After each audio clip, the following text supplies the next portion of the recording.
Cette émission vous est présentée par Doyon Cuisine et Bœuf et compagnie.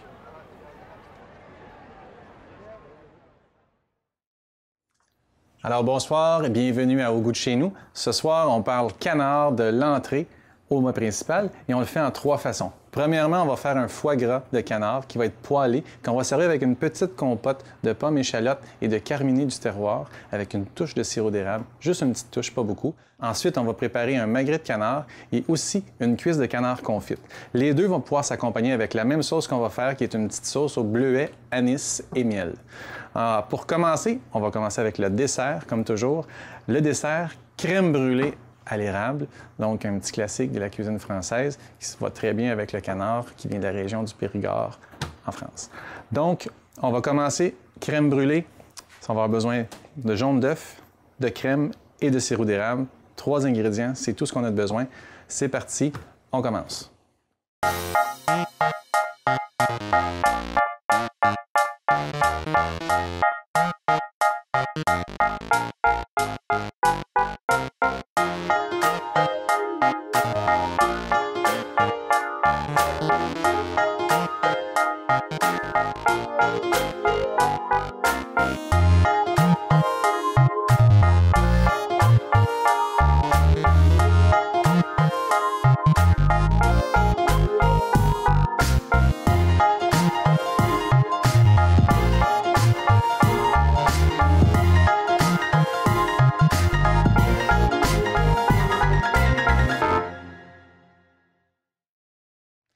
Alors, pour commencer, crème brûlée, on va avoir besoin de 3 choses. Crème, sirop d'érable et œuf.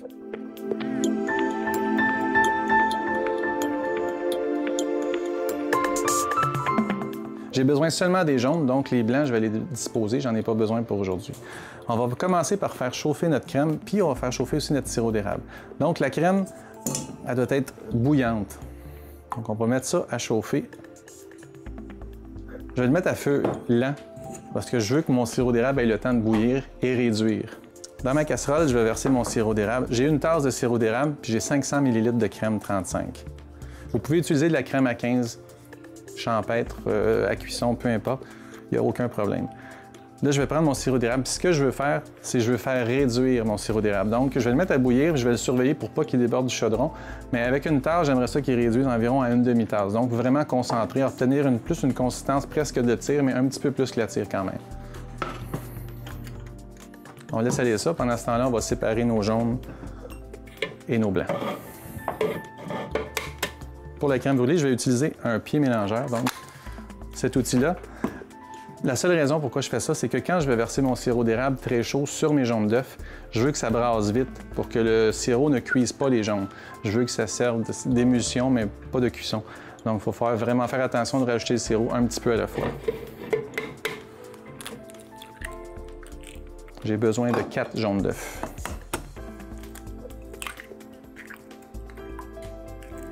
Les blancs, on peut les mettre au frigo.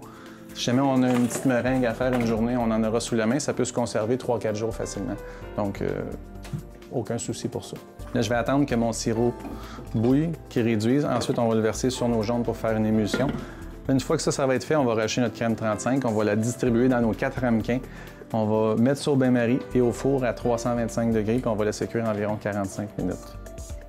En attendant que nos ingrédients cuisent, on va préparer nos pommes de terre. Ce soir, on va accompagner notre repas de canard avec une pomme de terre croquette, qui est une pomme de terre duchesse qu'on va paner et frire ensuite à la friteuse. Ça fait une petite enveloppe très croustillante, toute dorée, avec une tendre et moelleuse purée à l'intérieur. C'est vraiment bon. Une de mes préférées, ma mère en faisait quand j'étais petit. J'en faisais une belle montagne avec un beau plat de ketchup. Donc, ça va être excellent. Pour ma purée, j'aurai besoin de 3 grosses pommes de terre. C'est vraiment de la patate. Ce soir, là, on y va pour format jumbo. 3 grosses patates comme ça devrait me faire facilement des pommes de terre pour 4-5 personnes. S'il en reste de trop, c'est toujours mieux. Vous allez voir que les pommes de terre croquettes, il n'y en a jamais de trop. Du moins, pas chez nous. Je vais surveiller mon sirop. Prenez un grand chaudron, même s'il y a une petite quantité de sirop, ça va s'évaporer plus vite tout simplement. Puis si jamais ça allait déborder, ça va en prendre plus. Un petit chaudron bien serré, c'est sûr que ça aurait débordé. Vous auriez frotté l'intérieur de votre rond ou votre comptoir pendant une semaine. Si ça vient pour déborder, juste le relever.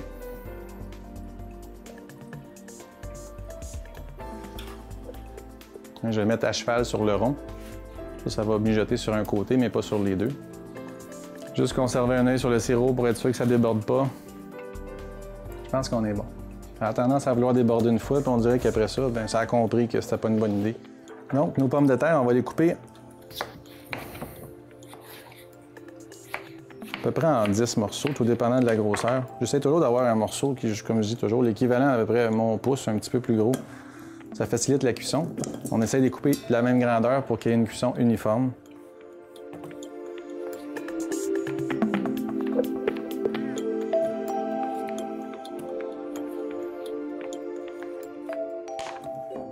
On va rincer les pommes de terre à l'eau froide.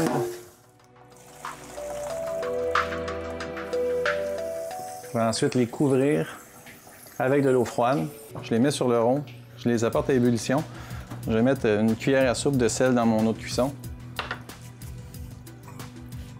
Je mets le couvert et on laisse aller ça pour 20 minutes environ.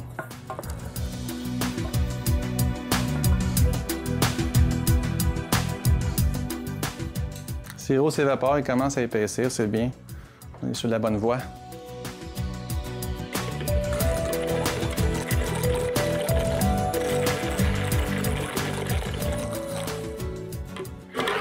Donc, essayez de prendre un plat le plus étroit possible pour pas qu'il y ait assez, faut qu'il y ait assez épais d'œuf finalement pour que l'hélice accepte d'aspirer un peu le liquide. Donc, on va juste les mélanger un peu les jaunes tout seul. C'est pas besoin d'être plus long que ça. Là, on va prendre notre sirop. Il a commencé à bouillir. On a perdu à peu près je dirais le tiers de sa quantité. Et on va le rajouter tranquillement à nos œufs.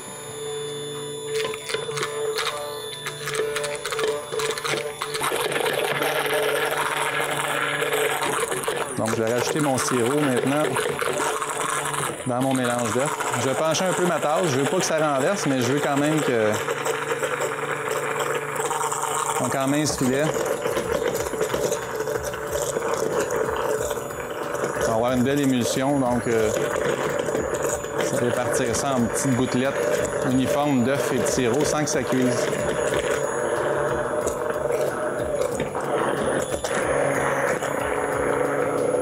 On va laisser brasser pendant environ un petit 15 secondes.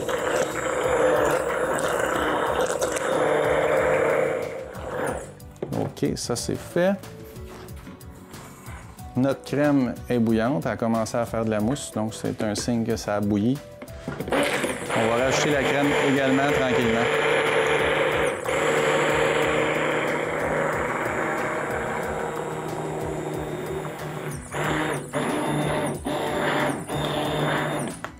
Je brasse pas trop longtemps parce que je veux pas qu'il y ait de mousse qui se forme dans notre crème. Je vais brasser juste pour que les bulles disparaissent. On va couler ça dans nos 4 ramequins. Les ramequins, il va falloir les mettre au bain-marie, donc juste prévoir un plat assez grand pour pouvoir disposer vos coupes. Les crèmes brûlées, d'habitude, c'est un petit plat rond comme ça, d'environ 4 pouces et demi. Ça a 3/4 de pouce de profond. Ça se trouve dans les boutiques d'aliments culinaires. Si vous avez d'autres plats à la maison de d'autres formes qui ressemblent à ça, ça peut faire l'affaire aussi. Si le plat est un petit peu plus profond, juste prévoir un plat où vous allez pouvoir mettre de l'eau autour de votre plat jusqu'au bord. C'est ce qu'on appelle cuire au bain-marie au four. Ce que ça va faire, c'est que le four qui va être à 325 degrés va cuire notre crème, sauf que l'eau qui est à l'intérieur du plat ne dépassera jamais 100 degrés. Donc le flanc va cuire égal à l'intérieur sans faire gonfler l'œuf qui est dans le flanc. Si je les mettais directement comme ça ferait comme un gâteau, ça gonflerait puis ça serait plein de petites bulles. Ça ne serait pas aussi délicat et crémeux qu'un flan, comme on connaît la crème brûlée. Nos plats sont pleins. Je vais juste remplir ça avec de l'eau jusqu'au bord. On va mettre de l'eau la plus chaude possible qu'on a à notre robinet. Ça pourrait être de l'eau qu'on aurait fait bouillir aussi à côté. ou votre cafetière à café, ou juste à partir vide sans café, ça va chauffer votre eau, ça va être juste suffisant. Voilà. Faites juste attention à le mettre au four, il faut garder ça bien droit. Je vais mettre ça sur la grille d'en haut. Ici, j'ai un four à convection, donc la chaleur est pas mal égale partout. Parce que tantôt, j'aurai besoin de l'espace pour mettre mon canard confit.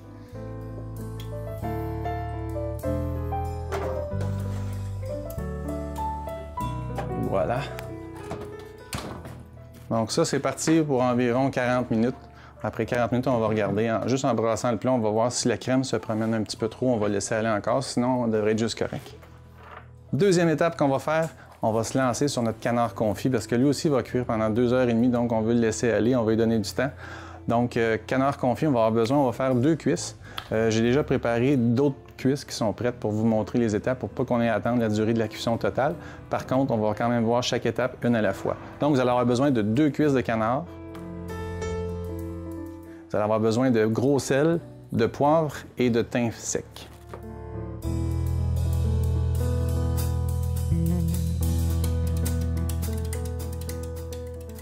Donc, pour faire confire du canard, dans le fond, ce qu'il faut faire, c'est qu'on va faire cuire notre cuisse de canard dans le gros sel, pendant au moins 24 heures. Et ensuite, on va la faire confire dans son propre gras. Confire, ça veut dire cuire lentement, soit dans un gras ou soit dans un sirop.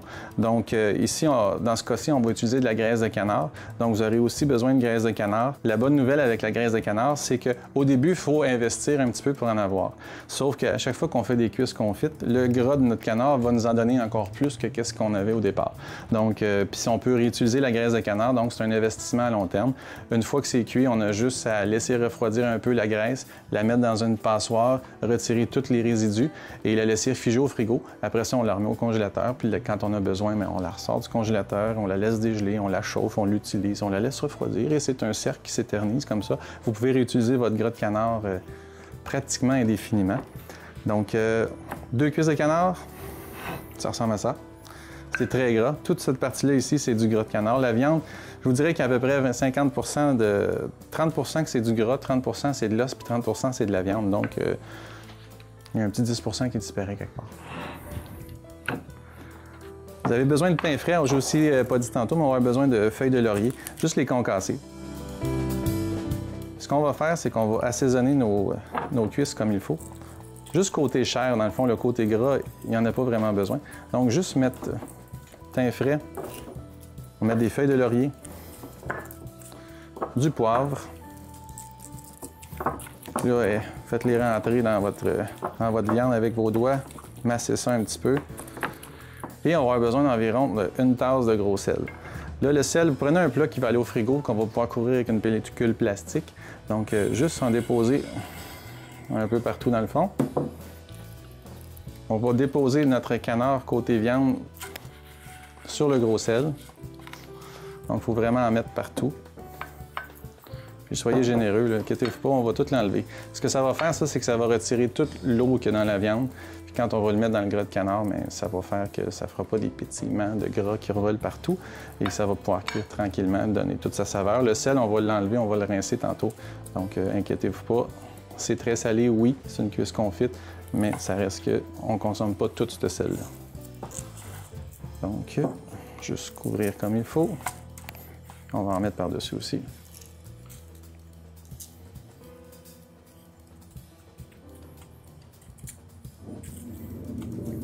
Donc, pellicule plastique, on va mettre ça au frigo pour 24 à 48 heures, libre à vous.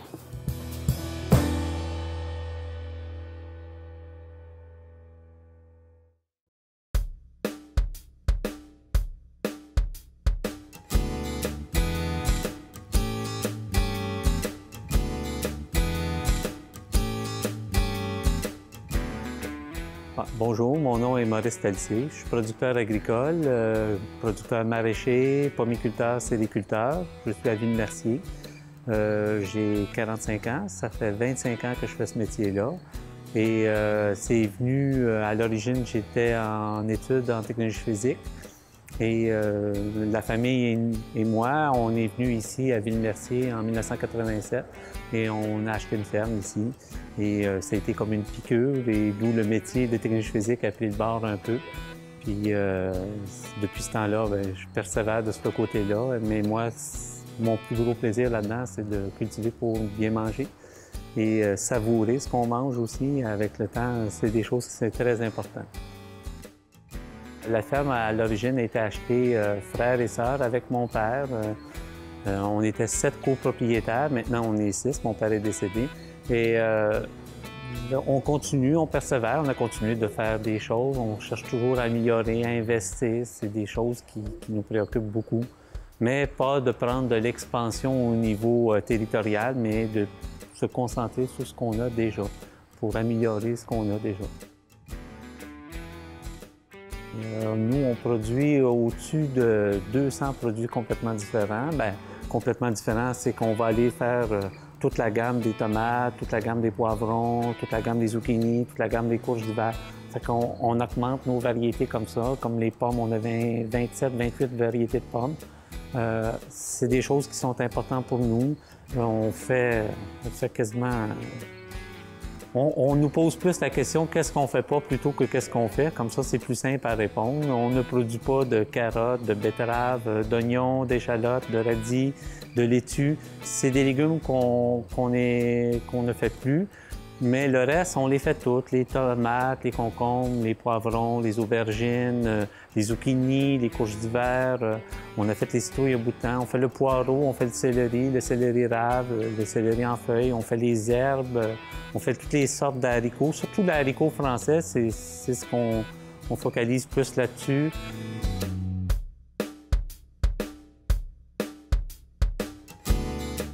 Nos produits, on les retrouve en majorité à la ferme, mais on les retrouve aussi au marché de Châteauguay et de Saint-Constant. C'est des marchés où j'ai été initiateur avec le CLD. Je suis administrateur au CLD et c'est par là qu'on a pu partir ce projet-là il y a 3 ans, en 2010. Et le projet va de bon train, puis la clientèle est vraiment à suivre, elle augmente d'année en année. Dans la région, le principal avantage d'acheter local, premièrement, c'est le transport. Ça, c'est la première des choses. Le transport, on sait bien que la majorité de ce qu'on trouve dans notre assiette, quand ça vient de l'épicerie, ça a en moyenne à peu près 2000 km de transport, en moyenne. Alors, quand on peut acheter à proximité, quand on est à quelques kilomètres de nos clients, je justifie qu'au niveau écologique et économique, c'est plus valorisant de venir acheter ici, puis encourager ici. Et quand on achète d'ici, les gens d'ici vont acheter des autres d'ici. Et c'est juste un moteur économique. L'achat local, ça fait partie des choses très importantes.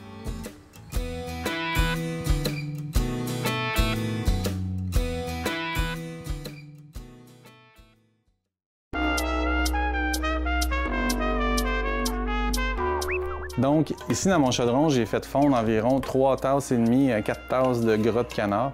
C'est ce que j'avais déjà chez moi. Ça devrait être amplement pour couvrir le canard. Donc, l'important, c'est qu'il baigne vraiment couvert de gras. Il va flotter un petit peu, mais plus il va cuire, plus il va devenir lourd, plus il va s'affaisser. Puis à un moment donné, oups, il va reflotter à cause de l'air qui va s'accumuler entre la peau et la chair. Mais ça, c'est pas un problème. L'important, c'est que ça va cuire tranquillement dans son gras. 24 heures plus tard, ça va ressembler à ça. Fait que vous avez votre cuisse qui a cuit. On voit ici que la viande ressemble plus à un jerky, comme on achète à l'épicerie des fois, des viandes séchées. Donc le sel a cuit la viande. C'est une méthode de conservation dans l'époque. Donc ils faisaient de la morue séchée, c'est à peu près le même principe. On fait du canard. Donc, ce que je vais faire, c'est que je vais les passer en dessous de l'eau, je vais les rincer comme il faut. On va l'éponger comme il faut avec un linge à vaisselle. Puis ensuite, on va les mettre à baigner dans notre gras. Puis on va les mettre au four couvert pendant 2h30 environ. Vous pouvez prendre du papier absorbant si vous avez du papier absorbant à la maison, du Scott Towel. L'important, c'est de bien les éponger. Ensuite, on va les déposer côté chair au fond, donc comme si on les présentait dans le gras.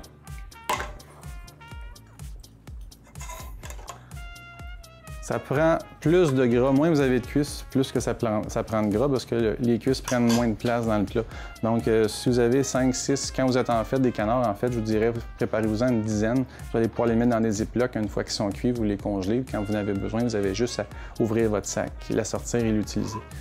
On a juste à les mettre au four pour les réchauffer sur une plaque à 375 pendant environ 20-25 minutes. Elles vont devenir toutes croustillantes, la peau va gonfler, va devenir croustillante, puis votre chair à l'intérieur va toujours rester tendre et très moelleuse à cause de la cuisson qui a cuit dans le gras. Juste couvrir, vous avez la bonne grandeur.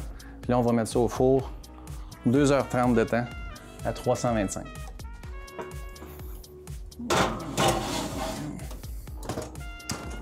Donc, nos cuisses au confit sont dans le four. Nos crèmes caramel en a encore pour environ 20 minutes.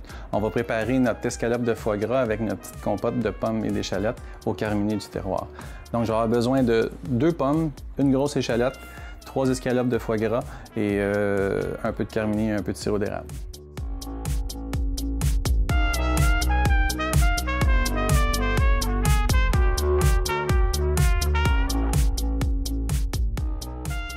Donc, pour faire notre petite compote de pommes et d'échalotes, on va éplucher nos pommes. Les pommes que j'ai en ce moment, c'est des Macintosh. Donc, je vais utiliser la Macintosh.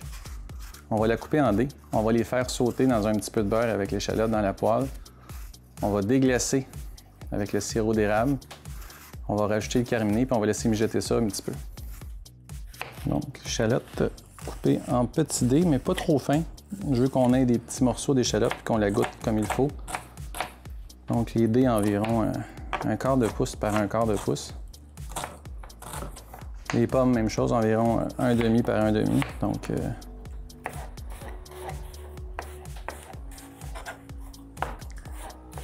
quand ça va cuire, ça va réduire beaucoup la grosseur, la quantité. Les pommes vont libérer beaucoup d'eau, donc puis le caramel va s'occuper de tout garder ça uni.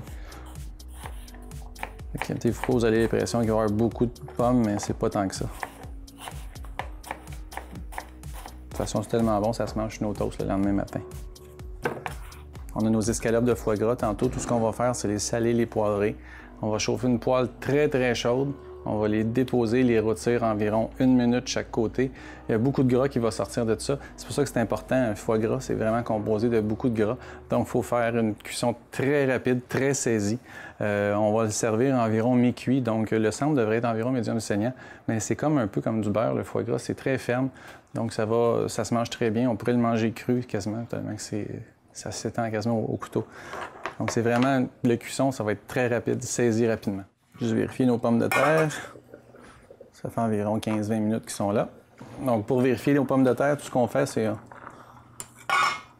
on trouve le plus gros morceau, on plante notre couteau dedans. S'il transperce facilement et qu'il ne reste pas accroché après, c'est que nos pommes de terre sont cuites. Donc, on va les égoutter tout de suite parce que je veux les laisser assécher. Donc, quand on fait des pommes de terre duchesse, des pommes de terre croquettes, il faut que les pommes de terre sèchent comme il faut. Il ne faut pas qu'il y ait d'humidité dedans, sinon ça va faire une patate plus élastique qui ne sera pas très malléable. Donc, ce que je veux, c'est vraiment des pommes de terre sèches. Donc, on va juste les égoutter comme il faut. Je ne remettrai pas le couvert, je veux que la vapeur s'évapore. Je vais profiter du fait que j'ai un four à 325. Je vais les mettre dans le four, ils vont rester chauds, puis en plus, ils vont s'assécher un petit peu plus. Notre beurre est fondu. On va déposer nos pommes et nos échalotes directement dedans. On va les rôtir pendant environ 30 secondes à 1 minute. On va saler, poivrer légèrement. Juste une petite pointe de sel, une petite pointe de poivre. On a quand même mis de l'oignon dedans, c'est pas une recette sucrée. Et juste pour donner une petite touche de piquant, on va rajouter une petite pointe de piment d'argile.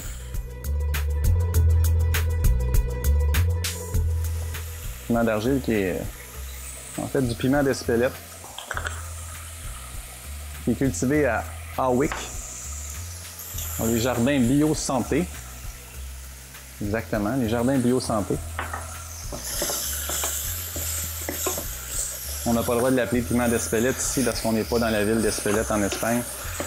Donc on appelle le piment d'argile à cause de la terre dans laquelle ces piments-là poussent. Ça leur donne une saveur vraiment très fruitée. Ça fait un petit goût piquant en plus. C'est le goût piquant qui est typique à ça, mais c'est un piquant très très doux. Donc mes pommes ont bien rissolé. Je vais rajouter mon sirop d'érable tout de suite.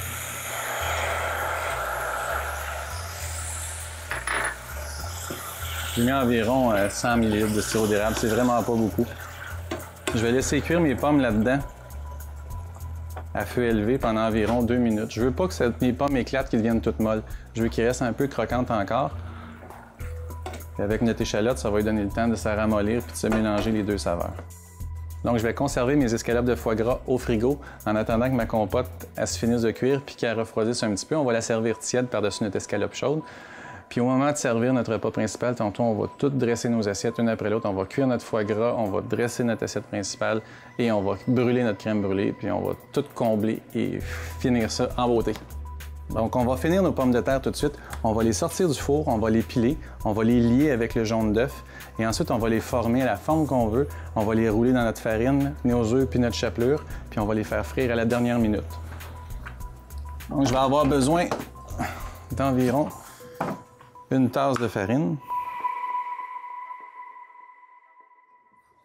de 2 œufs battus avec un petit peu d'eau. Pour nos pommes de terre, je vais avoir besoin de 4 jaunes d'œufs seulement, donc je vais mettre les blancs de côté encore une fois. Notre compote, le sirop s'est complètement évaporé. Il a commencé à caraméliser un petit peu, les pommes ont bruni. Alors ma dernière touche, ça va être de rajouter un petit filet de carminé du terroir, qui est un petit réduit de jus de pomme brute. C'est un peu comme un vinaigre balsamique à base de pommes. Donc on va rajouter un petit filet par-dessus.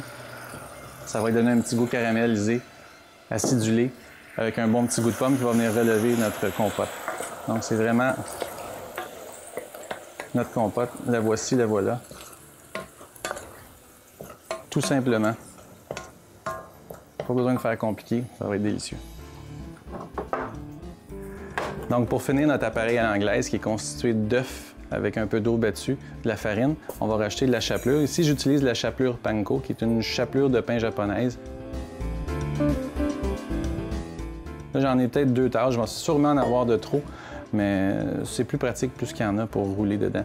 Puis si jamais il vous en reste, vous pouvez le remettre dans un petit sac Ziploc puis le mettre au congélateur parce qu'il risque d'avoir des petits résidus de blanc d'œuf ou d'œuf dedans. Donc, pour pas qu'il y ait contamination si vous le laissez au frigo. Mais quand vous allez sortir du congélateur, si vous la réutilisez immédiatement, il n'y aura aucun problème. Juste rajouter une goutte d'eau là-dedans.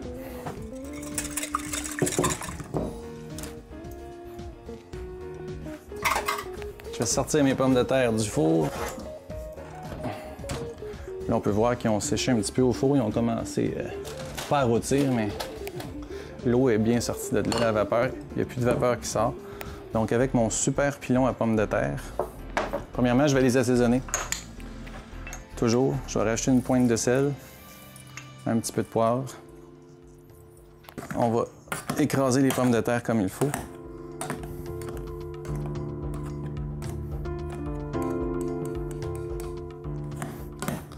On met pas de crème, on met pas de beurre, on met pas de lait là-dedans. C'est pas une purée de pommes de terre qu'on fait, c'est vraiment une pomme de terre duchesse.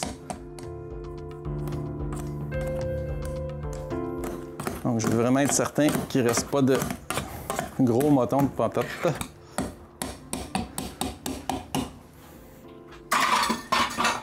Avec ma spatule, je vais juste m'assurer de ça. Je vais écraser comme il faut. Je vais écraser les pommes de terre comme il faut au fond, sur les côtés. Quand je suis certain qu'il n'y a pas de motons, je vais rajouter mes jaunes d'œufs.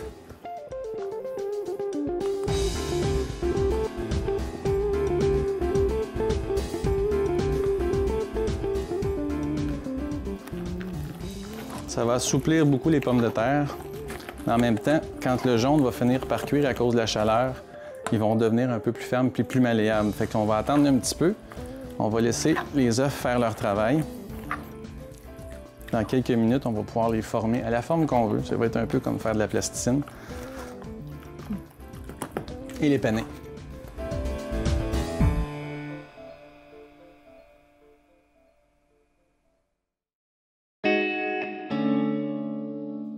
Alors, pendant que nos pommes de terre refroidissent, on va juste mettre ça un petit peu de côté.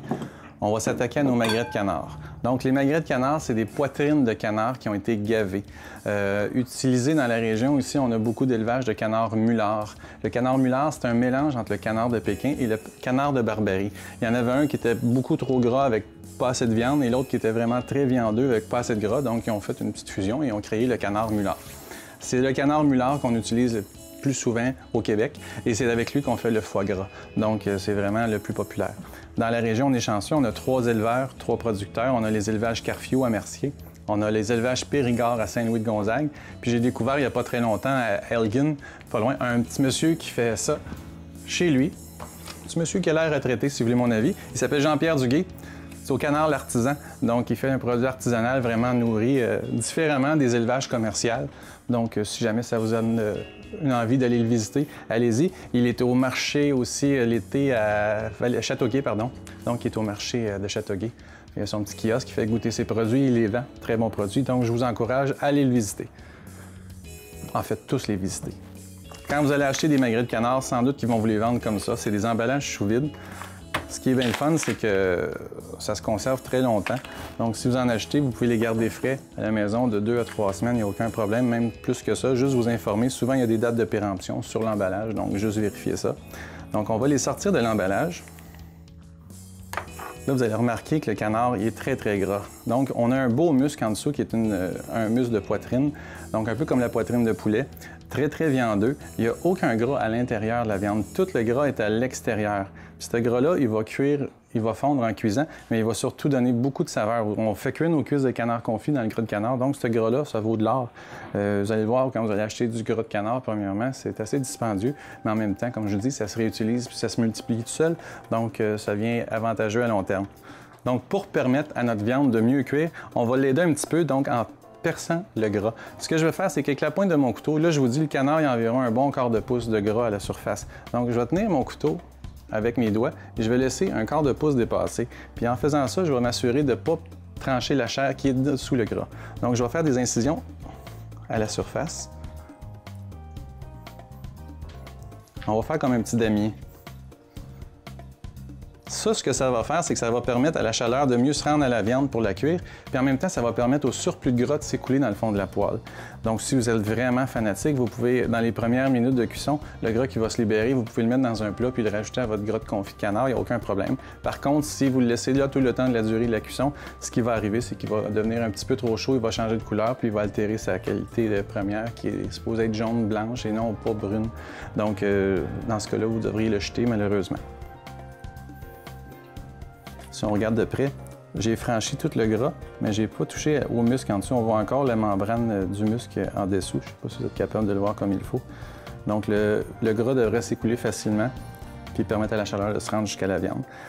La façon de cuire ça, c'est simple. On le met côté gras dans la poêle en premier. Ensuite, on va le mettre tourner côté chair. On va le mettre environ 5 minutes côté gras, 5 à 6 minutes. On va laisser goûter. Poêle chaude. Ensuite, on va le virer côté chair. On va le saisir 1 à 2 minutes. Après ça, on va l'enfourner pour à peu près 8 à 10 minutes, tout dépendant. Puis on va vérifier notre cuisson en cours de route. On va enfourner ça à 425 degrés environ. Donc, il faut que ça cuise assez rapidement. Puis une fois qu'il va être prêt, on va le sortir et on va le laisser se détendre un bon 10 minutes avant de le trancher. Donc, ça fait 40 minutes que nos crèmes sont dans le four. On va juste vérifier s'ils sont corrects. Attention à l'eau bouillante dedans. On les brasse un peu, ça se promène pas trop. On va dire que c'est prêt. On va juste les mettre dans un petit contenant. On va les laisser refroidir avant de les brûler.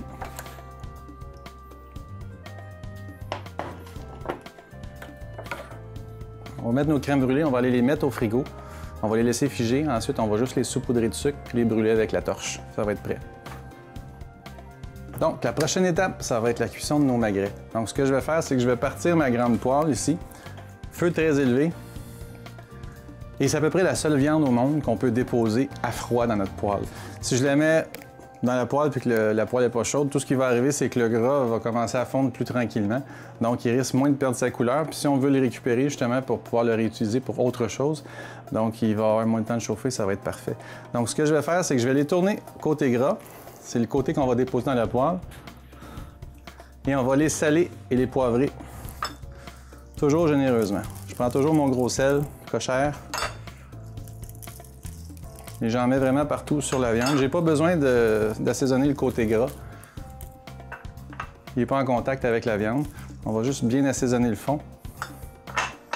Donc, sel et poivre généreusement. On l'aide un petit peu à coller. On va déposer ça dans notre poêle. Et là, on va le saler là pendant 8 minutes environ. Donc, nos magrets sont partis. Ce qu'on va faire, on va profiter du temps qu'on a pour rouler nos petites patates. Donc, nos pommes de terre sont prêtes. On va les former un peu. Ils sont encore chaudes, donc un peu plus mollasse. Plus ils vont refroidir, plus ils vont devenir faciles à travailler. On va faire des petites boules avec ça.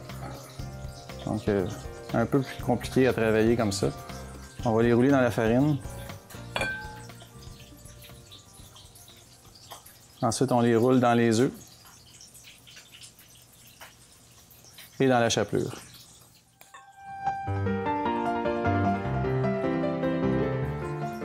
Donc, c'est vraiment de leur donner la forme qu'on veut. On va les mettre sur une petite assiette. Ça va nous faciliter le transport tantôt quand on va aller les déposer dans la friteuse. Donc, je vais recommencer. Je vais faire toutes les boules de patates avant de commencer, comme ça on n'aura pas les doigts qui ont l'air de ça tout le temps. N'inquiétez-vous pas si c'est un petit peu mollasse. Il y a aussi la variante de la sorte de patate qu'on utilise qui peut faire. Il y a certaines pommes de terre qui, une fois cuites, sont beaucoup plus élastiques en purée, puis d'autres beaucoup plus secs. Donc, peut-être jouer avec la quantité de jaune d'œuf dans ce cas-là. Commencer avec un petit peu moins, puis en rajouter au besoin. On aurait peut-être eu besoin de juste 3 finalement avec la sorte de pomme de terre qu'on a aujourd'hui. C'est une pomme de terre blanche. Donc, on va profiter une petite minute de pause. On va virer nos canards. Peau très croustillante, c'est ça qu'on veut avoir. On les tourne pour 2 minutes environ. Après ça, on va les enfourner directement dans la poêle pour 10 minutes. Quand on va les sortir, on va les mettre de côté. Puis on va réutiliser ce qu'il y a dans le fond de notre poêle pour préparer notre sauce. On va enlever un peu de gras parce qu'il y en a vraiment trop. On va faire revenir nos échalotes, nos bleuets, le miel, les petites étoiles anisées. Et on va laisser mijoter ça doucement pendant 10-15 minutes. Donc, notre viande est bien saisie des deux côtés, bien croustillante. Je vais juste saisir un peu les côtés comme ça pour bien sceller les jus à l'intérieur.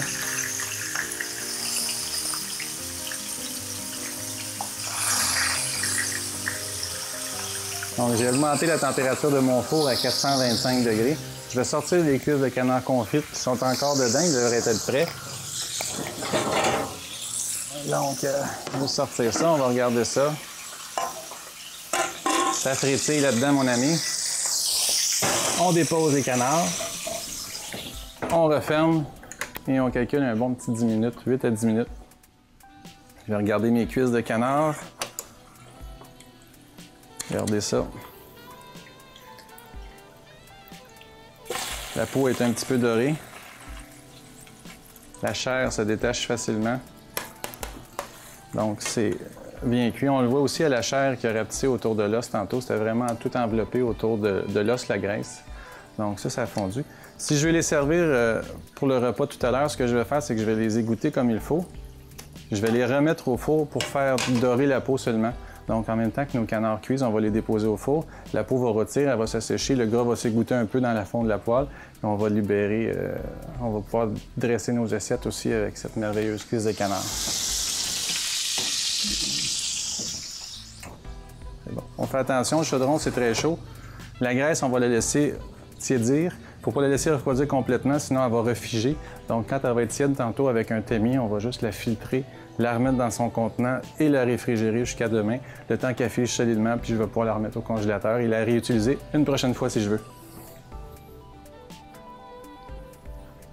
Juste vérifier notre cuisson de canard. Ça fait 7 minutes qu'il est là, mais je l'entends tellement pétiller que je veux juste vérifier qu'il soit correct. Normalement, le canard, c'est une viande rouge. On la mange médium saignant. Donc, faut pas trop la cuire. C'est une viande très, très maigre, vu que le gras est complètement à l'extérieur. Donc, c'est bien important de la laisser, se reposer une fois qu'elle est cuite. Puis là, si je me fie à la résistance, je suis rendu pas mal à médium saignant, là. Je vais les laisser encore un petit 2 minutes pareil. On va essayer d'aller chercher une teinte rosée uniforme. Donc, je vais les laisser encore 1 minute et demie. C'est bien important. Le canard, si on le mange trop cuit, la viande, c'est une fibre qui va se resserrer puis qui va laisser son jus sortir, puis elle va être sec, puis elle va être un petit peu coriace. Donc, juste garder ça médium rosé, puis ça va rester une viande très tendre. On la coupe en aiguillettes pour couper toute la fibre sur la longueur. Donc, ce qui arrive, c'est qu'on coupe toutes les fibres. Donc, on a une viande très, très tendre. C'est ce qu'on apprécie beaucoup dans le canard, justement. Puis c'est un goût quand même assez prononcé de viande rouge. Beaucoup de sang dans la viande, donc c'est vraiment une bonne viande. Très bon pour augmenter le taux de fer. Alors, je vais sortir les magrets. Mais je vais les enlever de la poêle. Je ne veux pas que la chaleur résiduelle de la poêle continue à les cuire. On va passer tout droit pour notre cuisson. Donc, juste les mettre dans une assiette à côté avec notre pince. Puis là, on va laisser la viande vraiment se reposer. On va laisser les sucres se redistribuer, le jus à l'intérieur. On va avoir une belle viande bien juteuse. Puis inquiétez-vous pas, elle va être chaude en masse. Oui, juste au toucher, je peux vous dire qu'elles sont parfaites. Là, on va préparer notre foie gras. Donc, le foie gras, on va le cuire une grande poêle, feu très élevé. Je veux vraiment que ça soit très, très chaud. Je vais la laisser chauffer sans gras, sans rien. Il y a assez de gras dans le foie pour le faire cuire comme ça. Vous n'avez pas besoin de rien rajouter. On va juste assaisonner, juste avant de les faire cuire. Sel, poivre. On va les mettre dedans, 1 minute de chaque côté. On va les retirer, on va les mettre tout de suite dans notre assiette de service. Donc, le petit foie gras, on va le servir dans une petite assiette ronde. On va se préparer aussi un petit peu de papier absorbant pour enlever l'excédent de gras avant de le déposer dans l'assiette. Donc, mon foie gras, une fois que je vais le sortir de la poêle, je vais l'éponger un peu avec du papier absorbant. Donc, juste prévoir un petit papier, Scott Towel, linge à vaisselle, peu importe si vous avez le goût de faire des brassées de linge supplémentaires. C'est vraiment juste pour empêcher qu'on ait une flaque de gras dans l'assiette. Autrement, le gras est très, très bon et très comestible. Donc, on va juste préparer ça comme ça. On va laisser chauffer ça vraiment. Là. Je veux que ça soit chauffé à blanc. Là. Sortir mon foie gras. On va en profiter pour l'assaisonner. Toujours mon gros sel. On va le faire rentrer un peu dans la viande. Poivre. Je vais bien le faire rentrer. On va le déposer côté assaisonnement directement dans la poêle. Puis là, il faut vraiment que ça fasse... OK. Il n'y a pas de pardon. Si je le mets trop vite, tout ce que ça va faire, c'est que ça va fondre tranquillement. Puis je vais me ramasser avec 25 cents une pièce de grosseur de foie gras pour 10 pièces l'escalope. Donc, pas nécessaire. Je vais éteindre le four. Les cuisses sont bien rôties. Je vais les laisser dans le four pour qu'ils restent bien chaudes par contre. On va vraiment attendre à la dernière minute pour les sortir. On va se préparer 2 assiettes différentes. On va laisser la poêle chauffer comme il faut, mais on va préparer nos bleuets, nos échalotes pour faire notre sauce. Donc, dans la même poêle qu'on a fait cuire nos magrets, on va remettre le feu dessus. J'ai enlevé un petit peu de gras, j'ai gardé un petit peu les sucres de viande qui ont collé au fond. On va se ciseler une échalote. Pour notre sauce, on va avoir besoin d'anis étoilé. Donc, je vais prendre 1 étoile d'anis et demi. Je vais la mettre directement dans la poêle. On va la laisser se réchauffer avec le gras de canard qui est un peu là. Ça va l'aider à développer les huiles de son parfum, donc ils vont goûter un petit peu plus. Donc, je vais déposer ça directement dans ma poêle. J'ai ici ma tasse de bleuets. C'est des bleuets gelés. Quand c'est la saison des bleuets, on va toujours en cueillir dans la montagne à Franklin, dans les verges et failles. Et on se fait une réserve pour l'année. On doit avoir 20 pots de Coaticook de crème glacée remplis à ras-bord qui sont dans le congélateur. Ma conjointe adore les manger congelés pour déjeuner. Chacun ses défauts.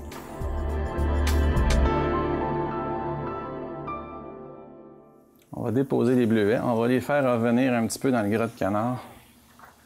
Là, je vais tricher un peu. Je vais rajouter un petit peu de gras de canard du confit. J'ai peut-être enlevé un petit peu trop de gras tantôt. Puis là, je ne la salerai pas, ma sauce, parce qu'il y avait encore pas mal de résidus de sel des magrets puis de poivre. Donc, on va juste vérifier l'assaisonnement tantôt.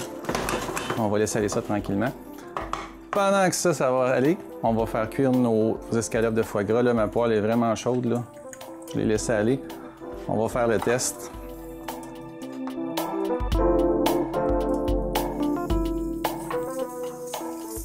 C'est bon. On va juste les déposer les 3. Là, ça va en enfer, le boucan. 30 secondes, on vire ça de côté.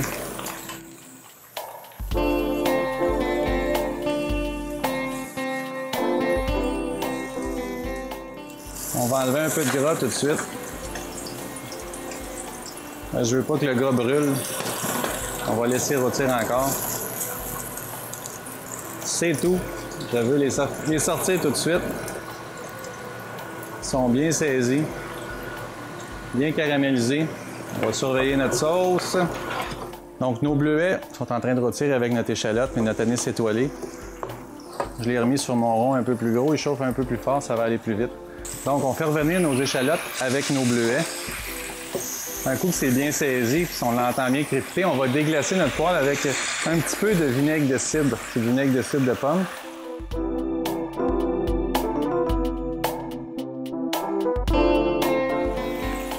Pas beaucoup. C'est juste que si je rajoute du miel, j'aimerais avoir un petit côté acidulé aussi pour couper sur le sucré. Il ne faut pas que ça soit trop sucré, sinon ça va tomber sur le cœur. Donc, on a mis notre vinaigre de cidre. On va rajouter un soupçon de miel.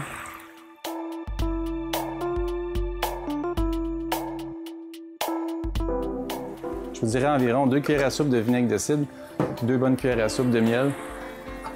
Même peut-être 3. Donc à ça, on va rajouter une tasse de bouillon de poulet.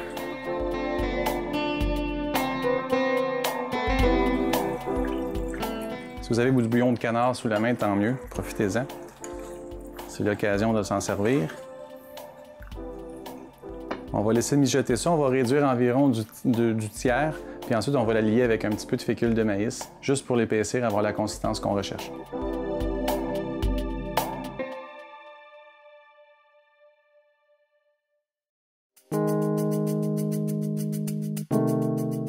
Je vais juste prendre une cuillère à thé de fécule de maïs que je vais diluer dans un petit peu de bouillon de poulet froid. On va juste la mélanger, on va se préparer. On va laisser réduire ça encore un tout petit peu, juste pour concentrer les saveurs, vraiment aller chercher le sucre du miel, le bouillon de poulet va réduire, ça va donner un bon goût de volaille. Juste rajouter un petit peu goutte à goutte. On va lier pour avoir l'épaisseur qu'on veut.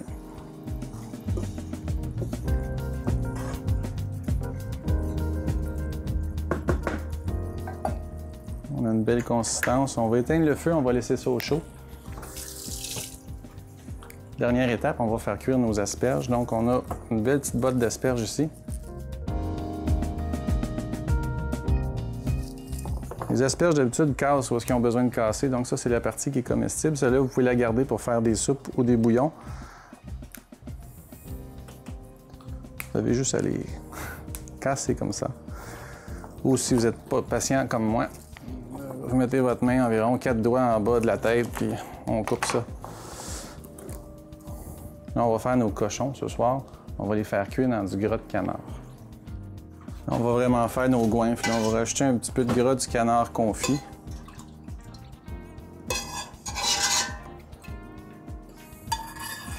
Je vais les faire chauffer, puis je vais faire rôtir mes asperges dedans. Ça va être pêché. Dites-le pas à personne. Juste laisser chauffer comme il faut.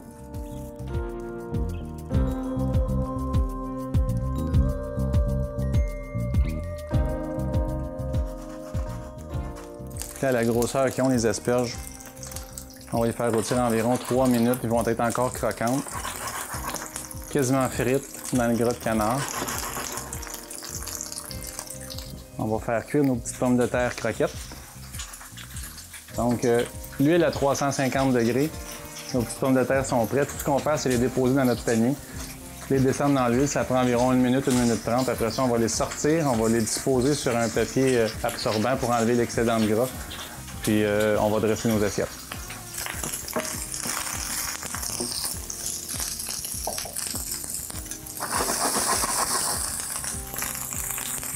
On va mettre une petite pincée de sel, une petite pincée de poivre. Je vais éteindre le rond, je vais les laisser aller sur la chaleur résiduelle de la poêle. Ça devrait être juste assez pour les rendre encore croquantes. Un bon petit goût d'asperges et de gras de canard. On va faire frire nos petites boulettes maintenant.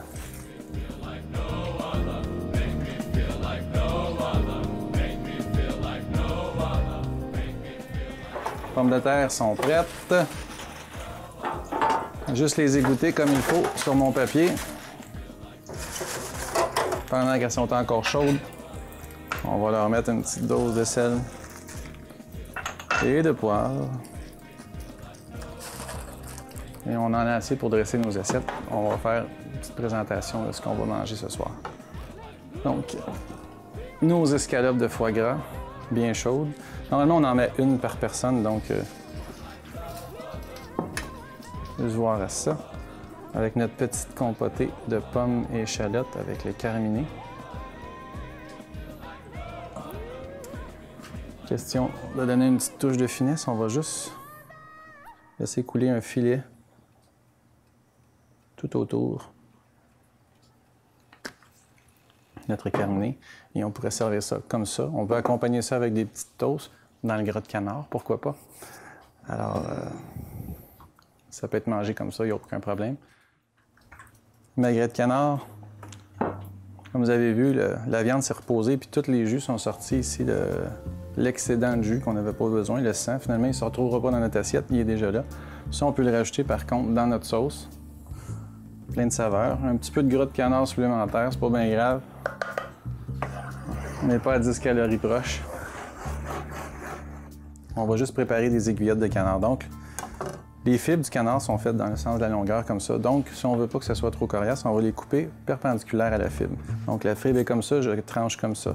Avec un couteau bien coupant, juste couper des fines tranches.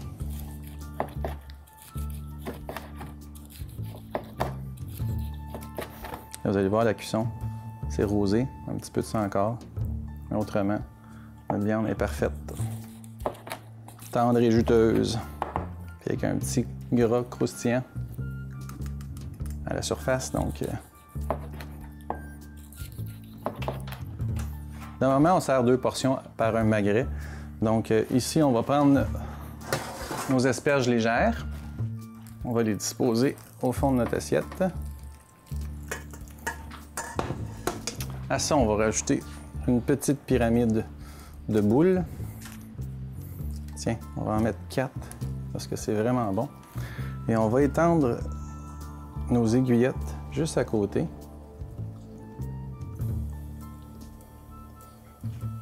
Et avec notre sauce, on va venir napper tout autour.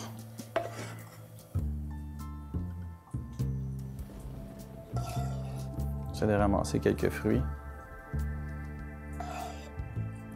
Et voilà, tout simplement. Belle assiette de magret en aiguillette, sauce bleuet au miel et à l'anis. Là, on va sortir nos cuisses de canard confites du four. Donc, et voilà. Comme vous voyez, elles ont bien doré, la peau est rendue très croustillante. Parfait pour ce qu'on va en faire. On va faire une petite présentation différente. On a toujours les mêmes légumes. Donc, toujours mes 4 petites boulettes.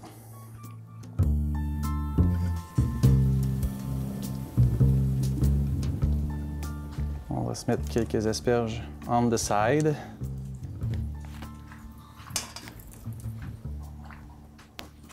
On va y déposer une de nos cuisses de canard. On va la faire grimper par-dessus nos poulets, nos petites boulettes. Et encore là, on va napper avec la même sauce.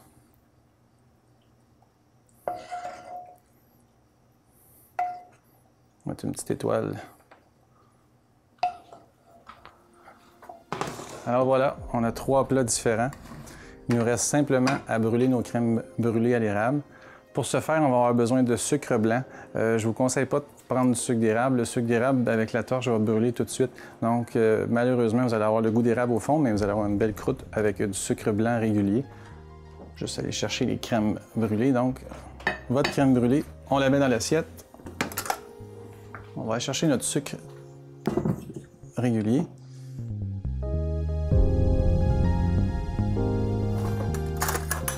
Avec une cuillère à soupe, tout simplement, on va saupoudrer le dessus.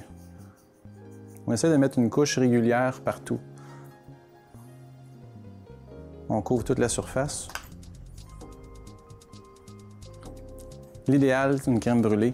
Malheureusement, le mettre à broil, ce qui va arriver, c'est que le sucre va prendre tellement de temps à caraméliser que le dessous va chauffer, il risque de bouillir, puis ça va cuire vos œufs. Donc, on a réussi à faire un beau flan tantôt qui va être très lisse et très crémeux. Donc, l'idéal, c'est vraiment d'avoir une torche. Si vous n'avez pas une torche comme celle-là, qui est vraiment une torche au butane, c'est vraiment fait pour l'alimentation, vous pouvez utiliser une torche à souder à la maison. Ça fonctionne, c'est un petit peu plus lent. Le butane, vraiment beaucoup de pression. Allez voir.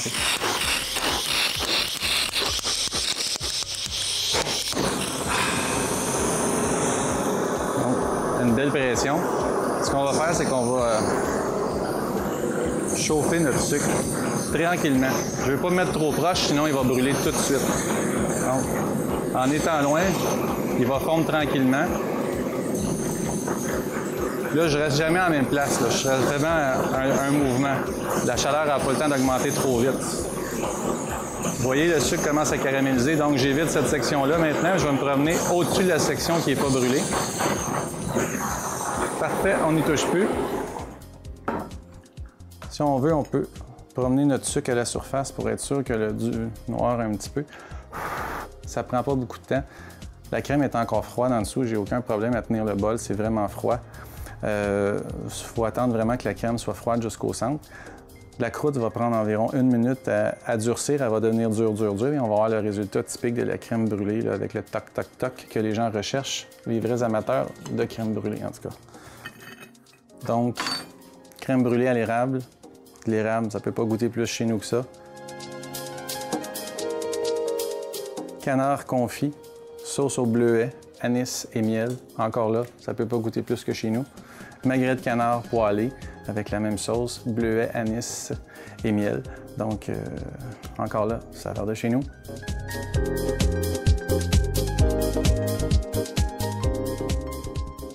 Escalope de foie gras poêlée avec une petite compotée de pommes et d'échalotes françaises avec au sirop d'érable et à la carminée du terroir. Encore là, ça ne peut pas être plus de chez nous.